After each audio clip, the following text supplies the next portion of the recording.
2 দিন আগে আমরা যে ধানগুলো সিদ্ধ করেছিলাম এবং শুকিয়েছিলাম, আজকে সেই ধানগুলোই মিল থেকে ভাঙিয়ে নিয়ে আসা হলো। এই যে 3 বস্তা দেখছো, এই 3 বস্তা হচ্ছে কুড়া। আমাদের গ্রামের ভাষায় ধানের গুঁড়া অথবা কুড়া নামে অভিহিত করে। আর এই যে দেখছো 3 বস্তা, এই 3 বস্তা হচ্ছে বড় চাউল। আর ছোট ছোট 2 বস্তা, এই 2 বস্তা হচ্ছে পোলাওয়ের চাউল, একটা সাদা আর একটা কালো। চলো তোমাদের সাথে শেয়ার করি আজকে আমাদের ভাঙানো ধানগুলো কি রকম হয়েছে, অর্থাৎ চালগুলো কি ভালো হয়েছে না ভেঙে গেছে।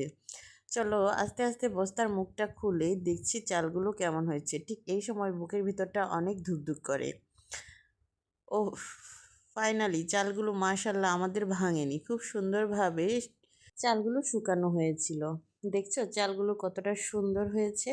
সিদ্ধ করা ধানগুলো শুকানোরও খুব সুন্দর একটা নিনজা টেকনিক আছে, যা আমি এখনও শাশুড়ি মায়ের কাছ থেকে রপ্ত করতে পারিনি। আর ধানে পা দেওয়া ওয়া তো একদমই আমি পারি না।